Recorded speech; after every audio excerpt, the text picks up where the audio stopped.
have the notification. It's there. I can see it live. You can see it live, but maybe you will not have the notification because the notification sometimes take a little bit to show on our phones that we have a notification. Mm. Um, so the moment it will just show, yes, now we are live. Okay, Where is this live on where? On YouTube? on YouTube directly, Mm. directly. Good afternoon. Good Um, afternoon. Good afternoon. Today we are live with the CEO of Refugee Radio. Oh, sorry, Yeah. I just on it. We are live on YouTube with the CEO of I think the founder of Refugee Radio Network in Germany, Hamburg. You know, you have been one of the influential people I'm following, and one guy who used to advise me that much. So Mm. I decided to let you share your experience because I think people like you will influence the upcoming youth who are here and who had dreams, but they think they cannot fulfill those dreams. And so far, I've seen that you've done a lot, and I love your passion, your hard working that you are putting into all these refugee things and helping others too. So can you please tell us a little bit about you and how you become who you are today? Well, first of all, thanks for having me on your program. And for me, what you're doing, Black Malik and the Black Malik Show, I think I started following you probably from the beginning because I we have what we call monitoring system in that I work with in Europe. So we try to monitor and catch all the trends that are happening on the social media. And I found your program very interesting.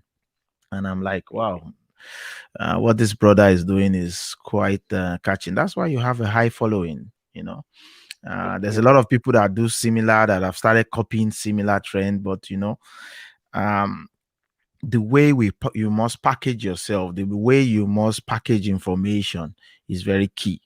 And if you do not have the right style, tools, then you will not do it perfectly. I've seen a lot of other ones that are not really good. Of course, they still have following because our people believe so much in local, make it basic, So our people are yearning for information. And today we are being bombarded by a lot of information on TV, on social media, Facebook, everywhere, on your smartphone. So everything just flies. So I really appreciate the work you're doing. It's a very, very needed work. It's highly welcomed. Thank you. Well, my name is Larry Macaulay. Yeah, I'm the founder, CEO of Refugee Radio Network here in Germany, Hamburg, Germany. Refugee Radio is just a platform that was created in 2014 to enhance the voice and visibility of refugees and migrants and people of migratory background in Europe. We were the first radio station in Europe, and we are also engaged in a lot of stuffs around migration, yeah, and so on and so forth. So I'm really happy to be on your show. Thank And you very much. It's my pleasure to have you on my show. so um, Um, there is something I wanted to ask. When did you enter the Europe? well, I came to Europe in 2011 from the Libyan War. You remember? Yeah, Then I arrived in Italy. I was in Italy for close to 3 years. Then they kicked everybody out after Emergency North Africa project ended in 2013. And then from there on, you had to find your way. People like us who have experience before, it wasn't difficult. So I just started as far back as 2012. I've been doing teachings around schools in the south of Italy, in Calabria. So I yeah. go around schools and teach, give lectures on human rights and post-colonial literature. So I've been doing that. And I also been consulting for UN and other agencies in the south, in Sicily, Catania, Syracuse.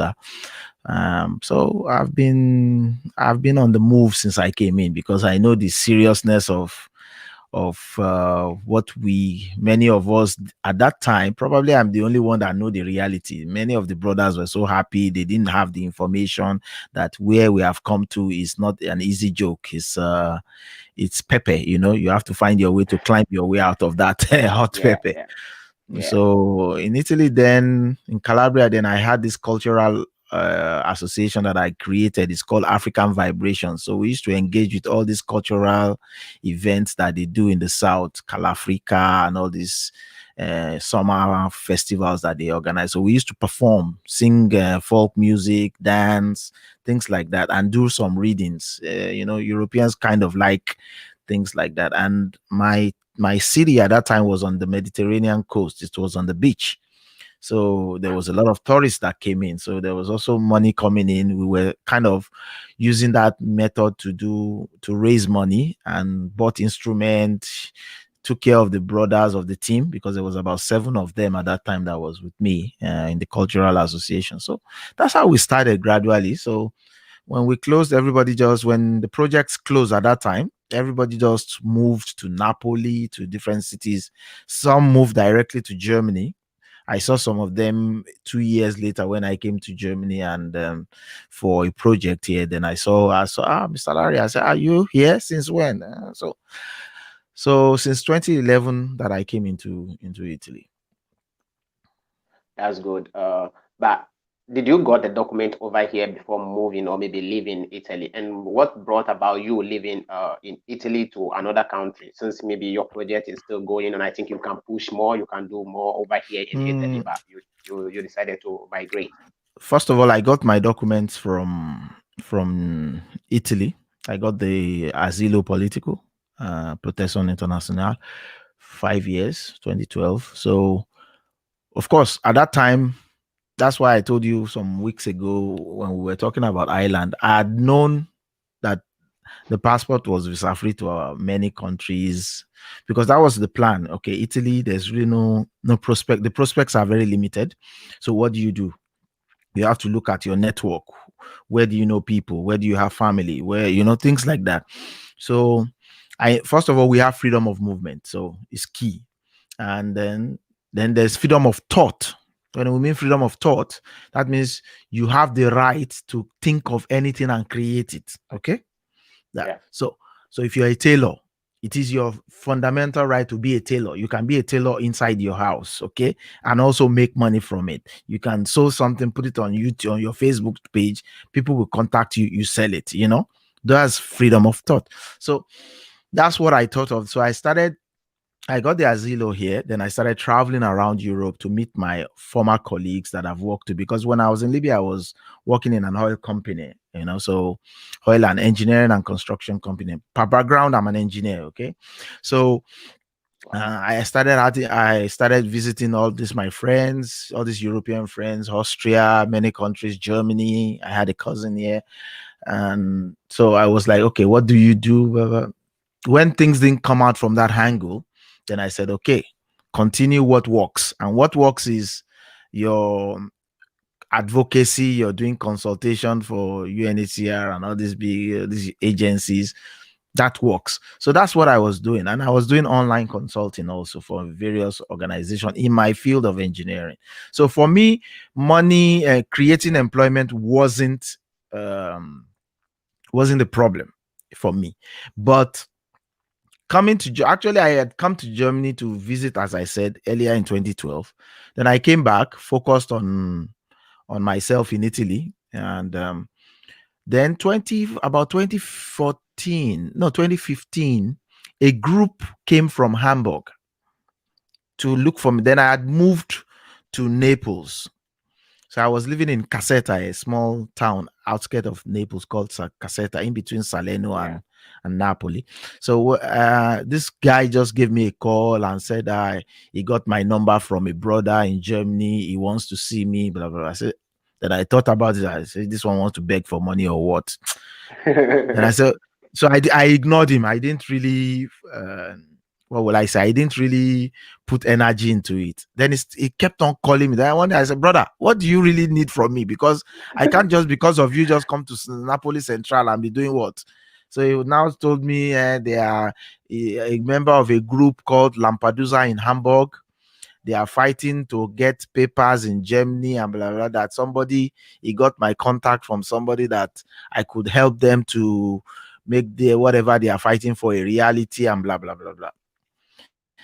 Then I said, okay. I said, whoever gave you such information, well, does not didn't give it to you the right way. But anyway, I will come and see you on so day, be there. And so we met. So it was when we met. He told me about all these their struggles in Hamburg, Germany, and how they've been fighting, how the government there is not listening to them. Majority of them are from Italy, from the emergency North Africa project that was closed down. So they migrated to Germany Germany. to see if they can live and work there with their papers. So that was basically what they were fighting for. That they want to use their, if they don't want to give them papers, they will use their Italian papers to work there. So the government there told them no, that is against the law. Blah blah blah. They didn't accept that. So then the guy came to me and said, well, I said, okay, if I come, this approach you guys are following does not work for me. It's not going to work. There is a way that it will work. And I give them some basic knowledge of what could work. Okay, I had to come. A friend of mine also concurred. Larry, go if you have time. Go and see. There's nothing wrong in going to. Yeah. So I came in about, I think was that 2014, around May, June.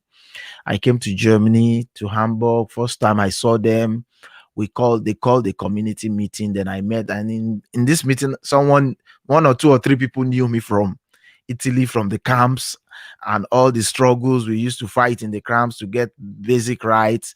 So Yeah. the guy is a Malian guy called CD. So he was like, Mr. Laria is good, he's here. These are the people, that kind of happiness, But at the end of the day, told them what could be applicable, told them what could not be applicable. Our brothers, they don't like the truth. So Yes. some of them Understand. accepted some of the information and advice, or majority did not have accept. Today they are where they are. So that's how I started. Then I started doing theater piece here. I brought the same African vibration setting that I used in Italy as a Italy. tool. I brought it as part of the tools that I will use here. So I written a play at that time called The Lampedusans. It's a theater play about the crossing and the living struggle in Italy and Europe as a whole. So then I published the play. Then I started acting it in different spaces and theaters. So that's how I first got known in Germany in 2014 as a drama director, as a play director.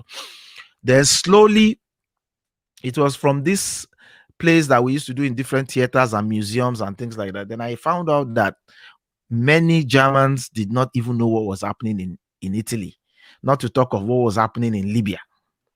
Then the question Okay. arises: don't you people read the news?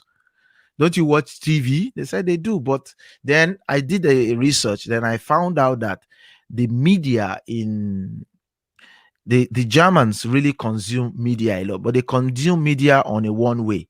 So they only listen to their own media. They do not say, let me listen to BBC or CNN or Al Jazeera. So they only watch German media or read German newspapers only. Okay. And those newspapers were they were using a certain tool in media to control the mind of the people. So they told the people what they wanted Wanted. in order to sell their newspapers, in order to be. So they did not give them the real. I mean, they've not seen Information. some of the footages that we use in the background of the theater piece. All of them have not seen it before. Like dead bodies on the Mediterranean, children floating. They've never come across it before. They've never even come across pictures and videos of people on a boat. Oh my God. Then I was shocked. I was like, how come? Then after those, then I had a meeting with two colleagues that was with me then, that we started the radio together. I said, listen, it's high time we start creating our own media, cross Media. media work, other video clips and things like that. I have the knowledge. We can do it. So that's how we started the radio in 2014. But when you people started it, what are the difficulties you faced when you started it? The issue is this: there's nothing you want to start in life that you don't face difficulty. Nothing, even if it's pepper or mango you want to be selling on the street, you will face as an entrepreneur, you will face. So if you have backup for those things, you wouldn't have a problem. And if you have it in mind that, well, it's just try your luck, we are just doing it for. So if you don't put your mind on, say, I want to make money from you, because that is the main problem of our people, is that, I need money, I need money, I want to send money to Africa, I want to do this. Whereas you have to first of all think of yourself, think of how to first get yourself, build your own foundation before you can now say you want to be sending money to Africa. But Okay. so the obstacle to face is always there in every endeavor, in every business. Those obstacles are there.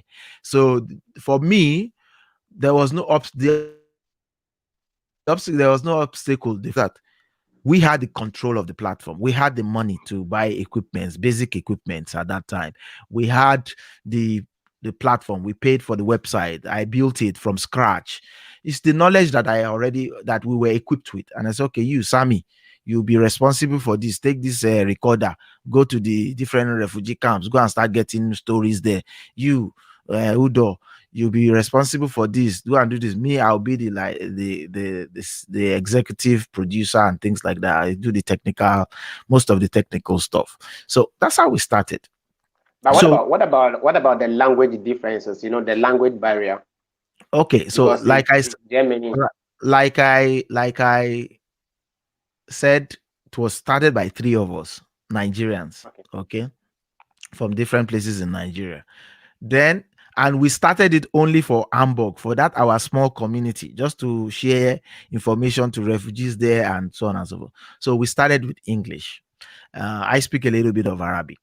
Then I had a brother. The initial brother that introduced them to me to call me was also around. He's a Nigerian, but he has knowledge of language very well. It was at that time he spoke Italian very well. He spoke German basic very well. He spoke Bambara. He spoke Wolof. He's been in Gambia before. So I just grabbed him. I said, Yali Yali, I need you. Come. So then we started a program on radio called Refugee Voices Show. So it's a 2 hours program. So we started, so we always mix the language together. In the beginning, you see us speak 5 or 6 languages, then we switch it back to English, which is our comfort. Then Yeah. in the middle, we interject with German, a little bit of German, so that German people can understand us. And that was how we did it. So it's a mixture of, there's a way you can do it in media where you can mix languages together to tell one storyline. So as time in the beginning, yeah, it was scrappy, was not professional like that, because the guys they've not done media work before, so they were panicking on air. But there was a lot of blank spaces in the radio thing. But as time went on, by the time we got to the third episode of Refugee Voices, they became very comfortable. Sometimes we even do pidgin English when we have guests. We want to talk about some certain things just relating to our people. Then you started having people calling in. So because we were in a real radio studio. Eventually we got partnership with a radio FM station here, and we're doing it live from there. So then during the show, we'll get calls coming in and they'll be asking that they are following the program, but they don't understand what we are saying now. And I was like, wow, these are people. So when you get 3, 4 calls during a show that they are following, then you have an idea that so people are really listening that are not Yeah. our people. Because when we want to go on here, we do the same, promote it like a week before, give people the time and the link to the stream, share it on Facebook, on whatever, so that people will hook up at that time. But when Yeah. Germans now started calling us and telling us that they are listening, then other nationalities, Afghanis and things like, then we had to really like find a way to make the program more inclusive. So slowly, the Afghans walked up to us some months later. Then I can tell you that we started, it wasn't up to 1 month that we got the first call from Munich. That and the first call came from the biggest media house in Munich called BR Rootfunk. they wrote an email and said they listened to our program and they want to do the same in their region, and they are the biggest media house there, that if you can come. And so I had to travel to Munich. And at that time, Munich was like the center of anti-immigrant. They don't like migrants there. You could get killed or something. So, but all my colleagues, I will go to Munich. I said, don't worry, I'll go. Nothing will happen. It's not as if when you get there, they'll just carry you on the street and go and kill you. No, now there are people living there now. So I went there and I met with the head of editorial board of BR by Arisha, and I met the director. Big institution, big like RAI, and the BBC. So then they agreed they want to have this project with refugees. We should help them to set it up and blah, blah. So that's how we did it with them. So slowly, we just started getting calls from everywhere, until it get to the prime minister and the president of this country. So that's a long Wow. story for another time. So Wow. to keep the long But story short, let's continue the talk. or what about you starting? Which type of document, or were you operating without any sources, like any document or any Now, uh now I tell you, you are still. This is the mistake many of our people do. The project is not a job. It's not a paid employment. So you do not need any document to do it. Okay. You have, like I told you, you're in the European Union Constitution Charter, in the German Charter, in the Italian Charter. You have what they call freedom of expression enshrined in it 100%. And what are the methods? If you go to Refugee Radio Network, for example, let me open it now. If you go to the website, for example, you will find there if you go deep, you'll see what we hold on to do this work we are doing. It is not a job, it's a project. What you're doing is a project. Whether you are getting bonuses online for it from YouTube based on your links, those things came new, and it was yeah, the same things that we got to know earlier than people are doing it now. So start coming here, starting it. You don't need a job, and the project is also online, so you don't need a contract or a visa. You need, of course, you need freedom of movement, and we had that. I read it for you. If you go to the project of our website, you will see it. Our rights, European law, European Convention on Human Rights, Article 10, freedom of expression. Listen very carefully. Everyone has the right to freedom of expression.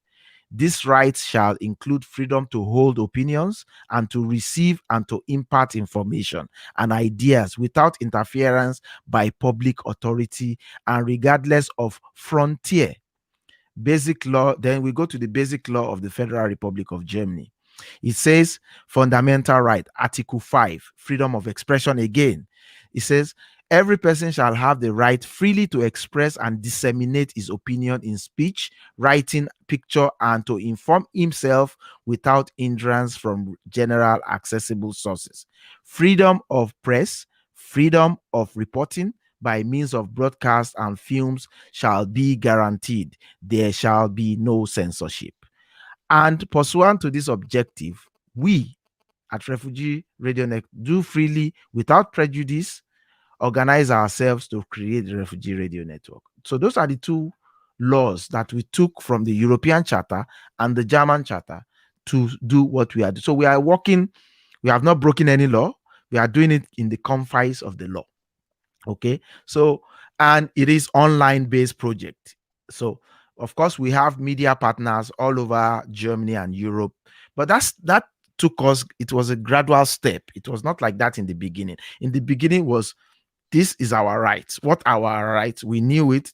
We copied it, put it on the website, and said, based on these two fundamental principles in law in Europe and in Germany, we are creating this project. And believe me, as I told you, I've attended the biggest of the biggest conference in the world from this project. I've seen it, I've watched it. Mhm. And guys, Mhm. I'll put the link to the website in my YouTube description, and also his YouTube, how do you call it, link, so that Page. you guys can check. But I've seen that on your YouTube channel, you people are not operating much over there. Yes, we, because all these new type of YouTube you guys are doing now that started in the past 1.5, 2 years was not there when we started. So basically, what we do is that when we do our live, because we do live shows in live spaces. So what we do is all those live shows that we do, all those TV show talk shows that we do, after editing and post production, we publish it. So, but now we turned that down in the past 3 years. Then we started using Facebook more, to get reactions. So YouTube, we turned it down a bit. That's why you don't see huge traffic there. We are just using it as a base to upload our videos and what. But on Facebook, which, because YouTube also didn't have all these facilities in the beginning that you can do, like that you are Yes, yes. using it like Facebook. So now it's good they have it. So we might think of doing things, but basically we're doing on No, on but Facebook. I think it's good. You people shift a little bit and concentrate on YouTube because there are so many people that even when you said, "Oh, go to my YouTube description," they Mm. will not even go and click those links. I There are know, people, I know, if you send them links, they don't. But for YouTube, if you just go online, I type your know, name, I know, I it's know, easy I for know. them to have the And now information. it's more good. The past 3, 4 years, YouTube has been different. They've changed a lot of things in it. So yeah, we should be doing it. I do post videos, but I I have saw another the last project. time, I think three I months have or an 4 months. I had another project that I have called Migrantpolitan Radio. It's a different. It's not the same. It's the radio 2 of Refugee Radio. So on Migrantpolitan, we do a lot of work more than on Refugee Radio. Refugee Radio now has turned into a platform whereby we take materials from other projects, because when we started, it was only us. So we're doing a lot. Now there are refugee radios all over the country, all over Europe. So what we do is that we do a monitoring, we listen to some program. If it's good, we tell them we like your program, it works with our philosophy, we want to broadcast it on our media. Do you agree? Yeah. They say yes. So that's what we do with it. So that's why it's the work span is a little bit broad.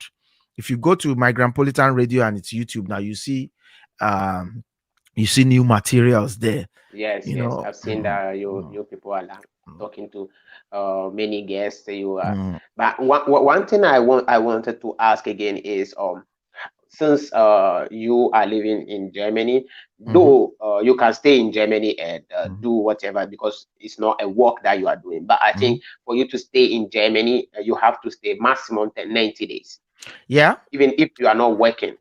Yep. Yep. At that time, that's the same thing that I followed. Don't overstay 90 days. Go out, because I'm always traveling anyway. you Yes, know yes, I've seen that you've been in so many countries. so I've I'm watched always it. traveling, so everything always falls into my 90 days space. Then So if I travel 90 days, then I come back to Italy, stay in my office there in Caserta, because I had an office there for like 3 years. So stay wow. in my office with the same setup, with the same, so it looks the same.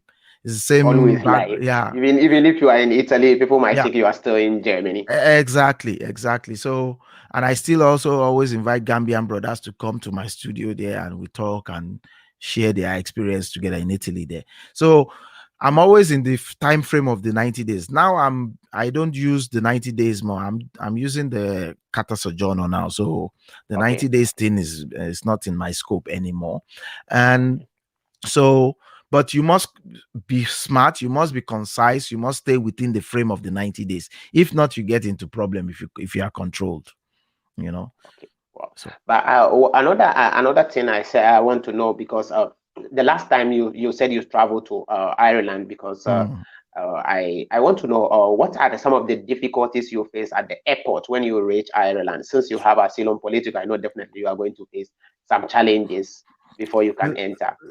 listen, this is this next level. When I listened to that video that you did about Ireland, I was impressed about the way you took it. How you showed people, showing them how to go to the website, screen sharing it, and the step by step on how to get the information. That was perfectly done.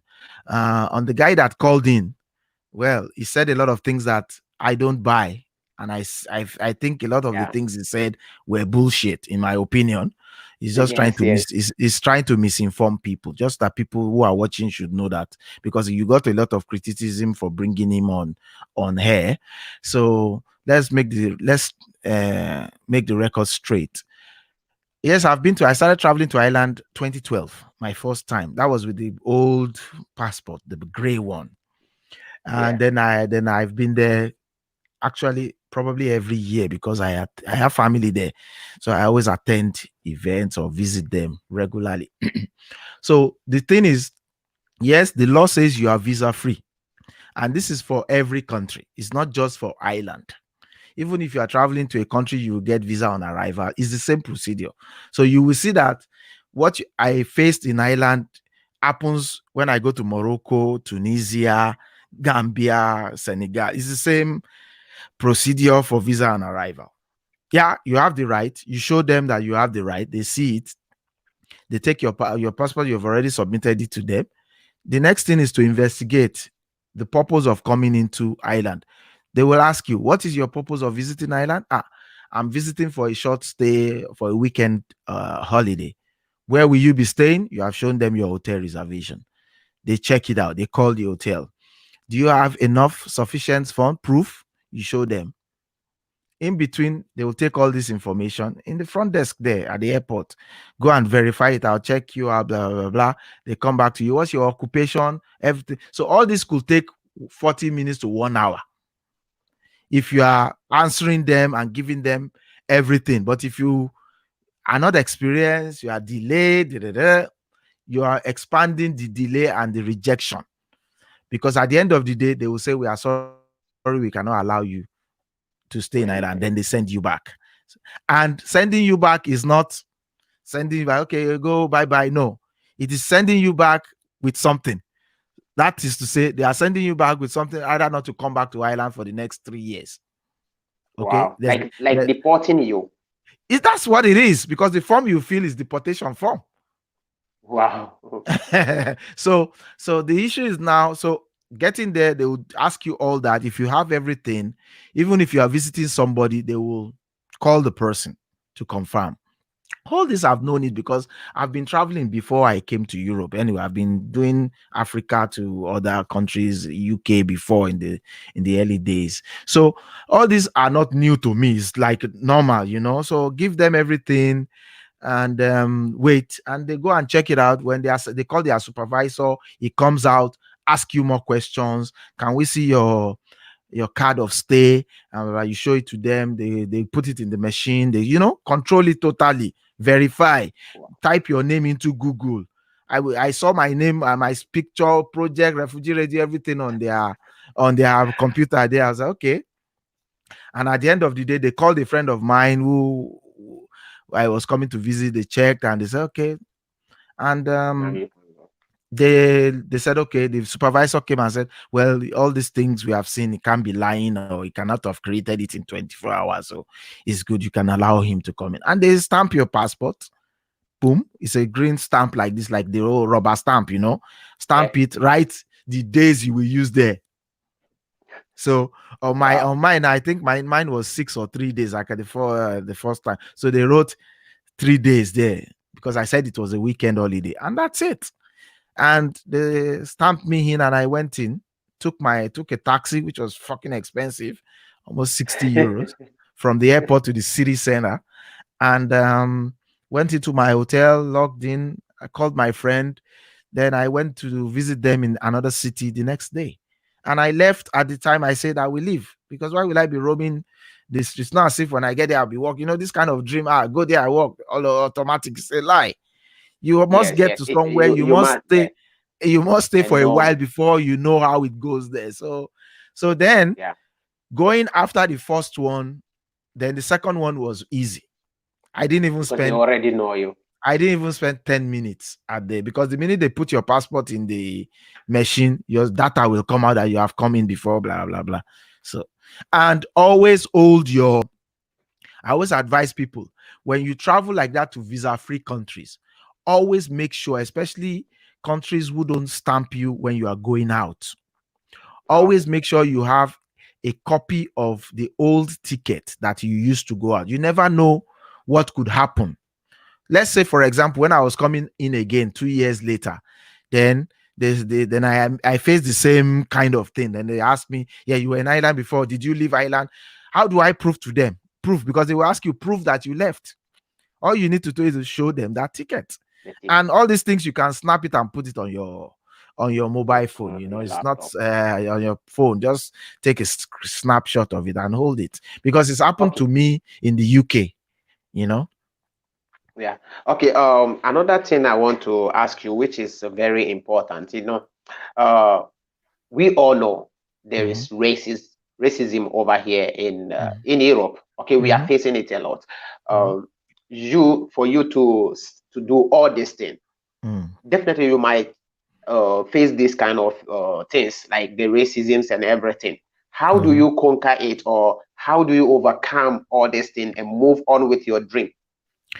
My brother, if you say you've watched some of my videos or some of the talk shows that I've been doing in the early days, it's all about racism and living together in this European world, which is very racist.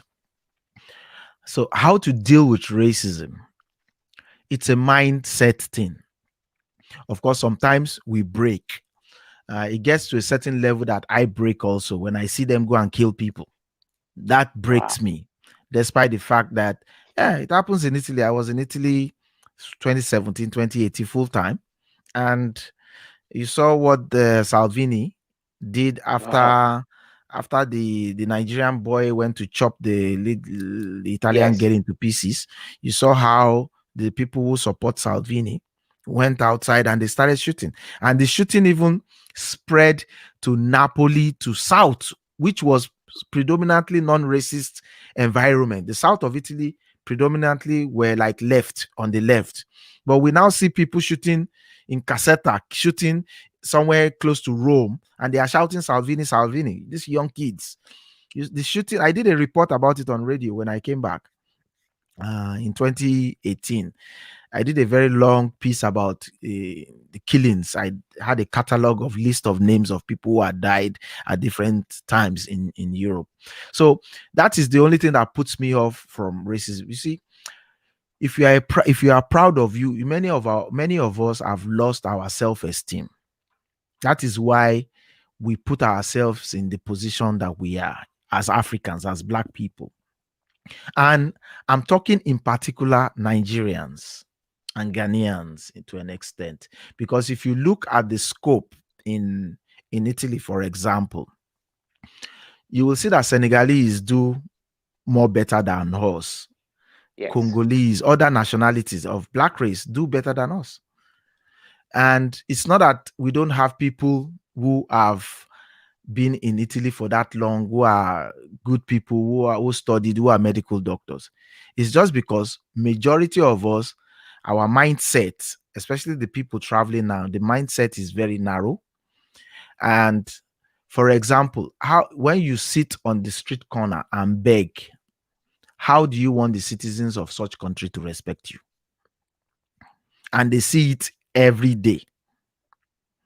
And for me, the issue is you left Africa. You were doing something before you left Africa. Whether you are a shoemaker, you are a tailor, you sell on the street, you were doing the same, right? You left Africa for Libya. When you were in Libya, you were doing something. Whether you were in Malaga, you were doing painting, you were doing something. Then you now, God saved you, you crossed the Mediterranean, you now get to Europe. Then you now decided that it is begging you want to do out of all the profession, or it is prostitution that you will do. Of course, on the issue of prostitution is a different scale because there are people who are behind that. Okay, so most of these girls do not have, or women do not have real how do I call it, they don't have courage to say no, I'm not doing it. It's dangerous for them, they could get killed or something like that. That one we understand. But for me, it's about self-esteem, about respect for yourself. If you say you respect yourself as a person, as a human being, we are not the only foreigners in Europe. If you go to Questura to renew, you will see that probably the Black people there are the minority. The rest of them are Yes. Chinese, many other nationalities, Albania, everybody. So why is it that it is our own that is super profound? So for me, racism starts from you yourself, us ourselves, how to deal with it. When you do not carry yourself in a way that you must be respected, of course, people will drop you down. You say there's a saying in our place that says the way you lay your bed is the way people will lie down on it. So if you lay your bed rough, somebody will come to your house and put his leg on your bed. It's the same philosophy, dealing with racism. As I told you, apart from the killings that makes us sometimes be hungry at an eye for an eye, dealing with racism is about, one, self-esteem. Two, they said silence is the best answer for a fool. So, and then have the mindset that, if you have the mindset that, as a I'm, European, I'm hello, here. okay, you see that as a Yeah, black man, always have it that a white man is not better than you. If you have that mindset, you would know how to deal with racism. All that's my true. life that I've been here, that I've been traveling, that's the way I've been dealing with it. And I've never seen any white person call me nigger before, directly to my face. That just come and say, you are a nigger. No, it's a lie. If I say it there, I'm lying, and may God punish me. But there are some things they do administratively, what we call racism is of various chapters. There's what we call administrative racism, where you go to commune, for example, you need something done. I had a lot of brothers that faced that, and I always tell them, I say, calm down. Did you go there and shout? Okay, I give you a story. A brother wanted to open a bank account in the post office, and I have done mine since 2 3 years before. So I told him, there's no. He came to ask me. I said, Sonny, there's no problem. Just go there. Tell them you want to open an account. They will give you a form. They will even help you to fill the form if there's no crowd in the place. They will attend to you. And when he was going, I said, don't go and show your ignorance there. Go there like, you know, because if you are going to a bank in Nigeria, you won't show your ignorance. So do the same. He went there. He did not succeed. He came back home, started shouting, I told you these people are racist. But I said, you, this boy, you went there to show some ignorance. I said, let's go. He picked me up. We went back to the place. And I told him, hey, don't make a sound here if I'm going to talk. He said, okay. He kept quiet. I entered the place. We took the number. There's a way I study things. All of a sudden, I just saw a man come out from a back office. You understand me now? Like, you will know the man is like the manager of the bank. He came to take something or bring one paper to them. I just raised my hand and said, per favor, excusa. Then he came to me. I said, this my brother wants to open a bank account. Is it possible? I said, but and I showed him my own bank card too, that I am a customer in post. In He that says, place. immediately he just went back to the drawer, opened it, bring the form out, and said, can he fill the form? Can he? I said, we will need a little bit of help. He just called a lady, one of the ladies on the counter, and give it to her and said, this guy wants to open a account. Work with him. My brother, that was it. That was it. That was how the guy, and immediately we didn't even spend more than 15-20 minutes there. And when we came out, I said, you see, you came alone, you showed your ignorance. They didn't attend to you Yeah, couldn't. with respect. You are going into a bank. You want to invest your money. They must respect you. It's very That's clear. true. If you look at Naples, for example, how do those people who sell, all those Italians who sell in Naples, how do they talk to you when you come? Hey, brother, welcome. You want to buy something? Because they have been dealing with black people for donkey years before we came here, who come and buy and go to Africa, all these business women and men. So they know you are coming to spend your money. They will respect you. Of course, there are some assholes who will not respect you when you go into their shop. All you need to do, walk out of that shop. It's your money. Go and spend it somewhere else. Don't take bullshit on your money. It has happened to me before. My mom came to visit from England, and of course, she has that, oh, it's London. I said, here is different. Don't think she won't listen to me. She said she has been coming to Italy before I was born. I said, okay. She entered one shop. She even greeted the guy. The guy didn't answer her. She Wow. went to pick something she liked. Hello. The guy did not. The guy just ignored her as if. I was standing at the door. I was just folding my hands. I said, I've This is told you, Italy. I'm the one living here. This is my area, number 2. This is Caseta, my area. This shop you have entered, I know the person that opened a shop to do real business, and we know the ones who open shop to move money. This kind of shop is open to move black money. That's why the guy did not care in listening to you. Whereas we go to another shop, you see the way, madam, welcome. How are you? You want to buy something? You are from where? I say it's the same. So you just need to know how to decode the two, in order to move forward.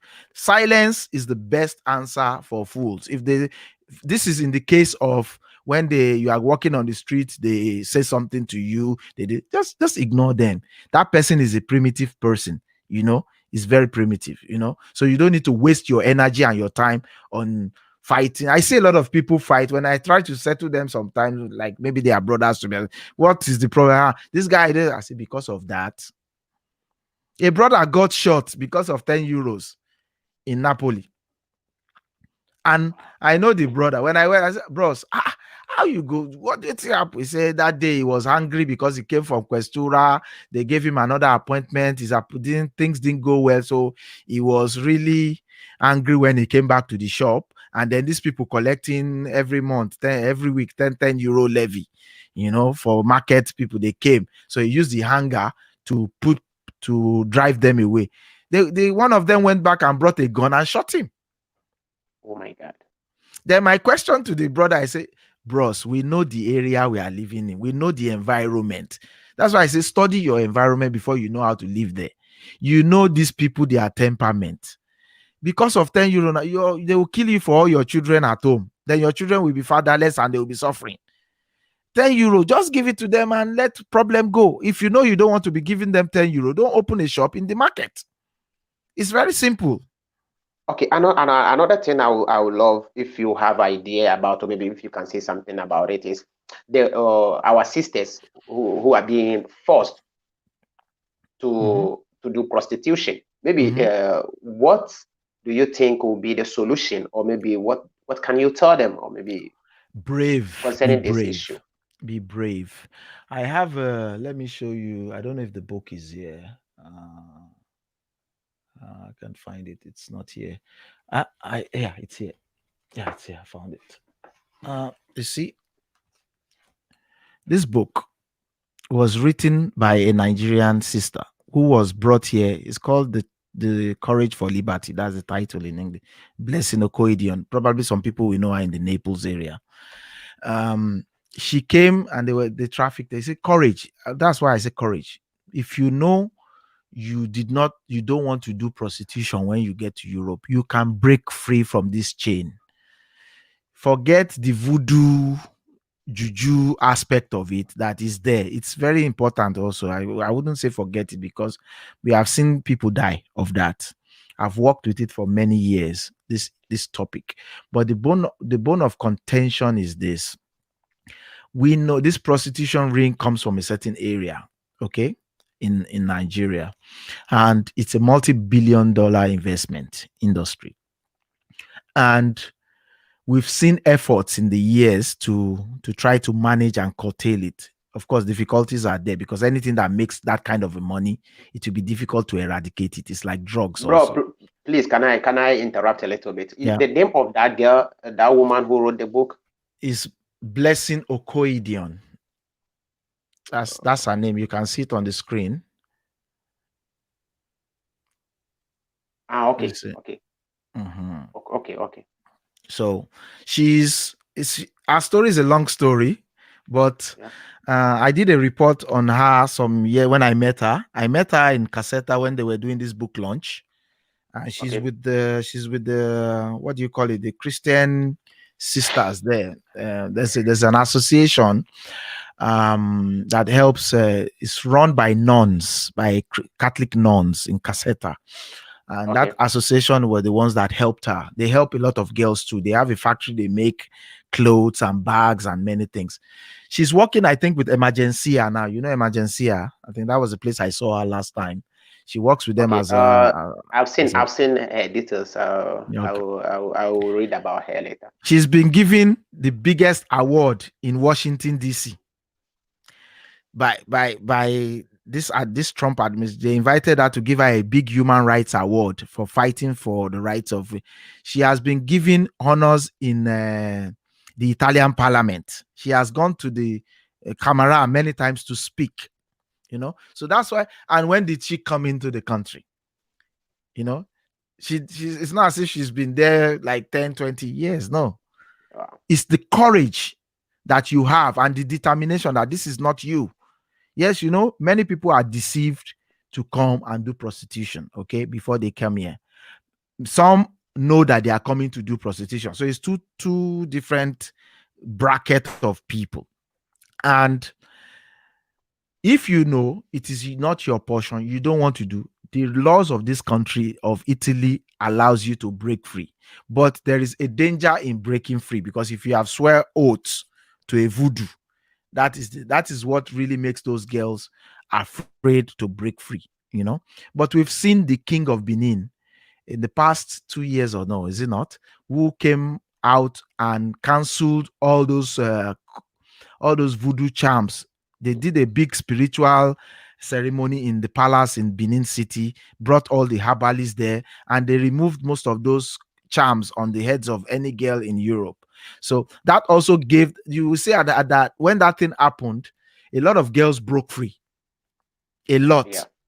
broke free. But of course, it's a chain cycle. You've seen somebody, why it's difficult to really eradicate this or to manage it to a very minimal level is that those who are trafficked have become madams and trafficking again.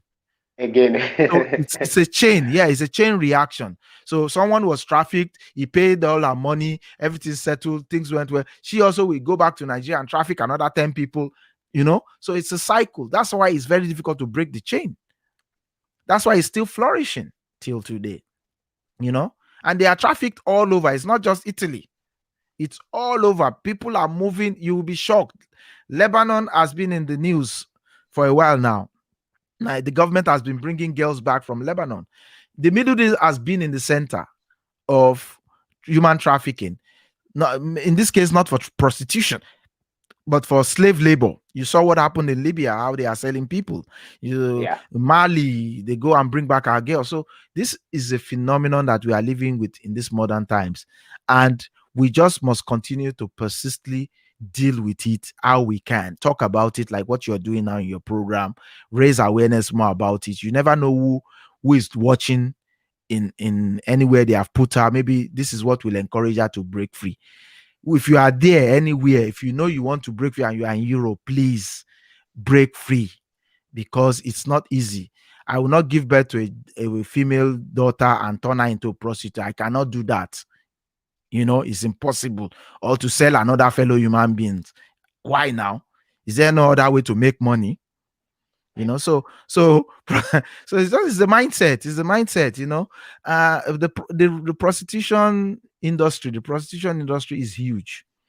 Like I told you, it's $1 million investment, and it will take a huge effort. Everybody is trying their best. The UN, everybody, we are all trying our best to raise awareness, to manage, but it's difficult. It's like drugs. It's like drugs. Drugs is very difficult to really say we want to eradicate Yeah. it. Saudi Arabia kills people, behead people, still yet they still catch drug dealers there every time, isn't it? So the issue is that when there is the way you can kill this business, when there is no longer demand for it. But the minute there is demand for any product, it is very difficult to destroy that business. So, but raising awareness, encouraging people, talking to people. We have many programs who do the same thing. Who I would encourage them to talk on human trafficking a lot. You never know who is listening to. Of course, everybody is at fault here. Our communities have been bastardized. Even religious leaders are involved. You see some of these girls, they take them to some fake pastors or fake afars to pray for them so that they make more money abroad. So everywhere has been tainted. Everywhere is corrupt at the moment. But that doesn't mean if you're on the shores of Europe, any girl, if you want to escape, just find the nearest police station and escape there. They will take it That up from there. that's good. That's good. Since today I've wasted much of your time, I would like you to just have a last say, advise people on anything at all that you think most of the youth are not doing today, that you think if they are doing it might be different, it might help them. So I think that one will be your last, what you have to say. Well, well, you all I will say is that I noticed working with young people, they are quickly how will I say it? They quickly feel disappointed when things don't work out well for them, you know. But I always like to tell them that it's not the end of the world because they didn't give you document. It's not the I've seen people die, commit suicide because they rejected them. That is for me very silly and very stupid. If you don't get document today, you can get it tomorrow. Yeah. If they deport you back to your country, you can still go to another country. So why will you kill yourself? Why will you lose hope?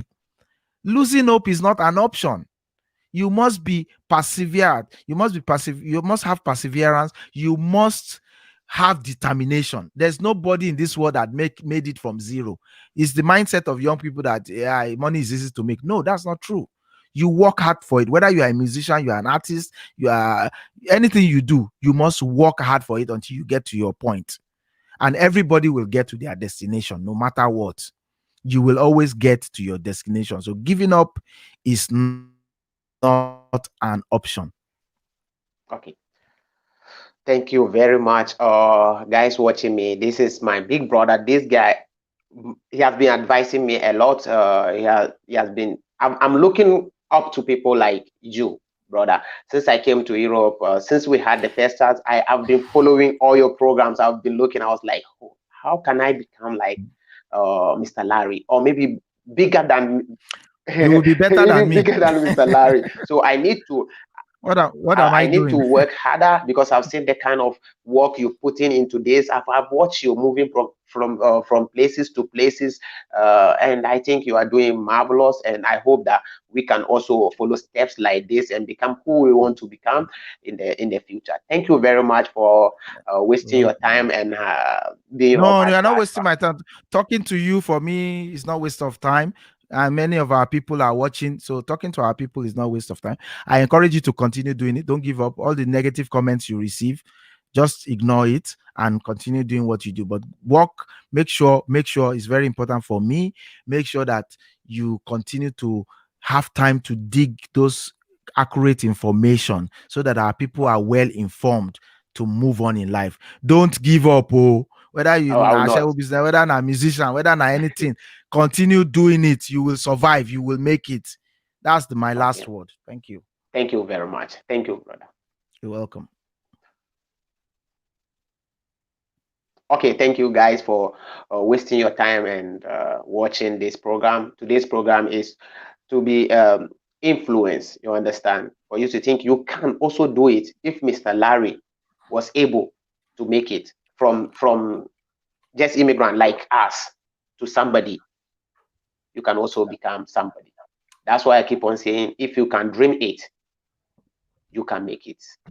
Thank you very much. This is your boy Black. I'm out.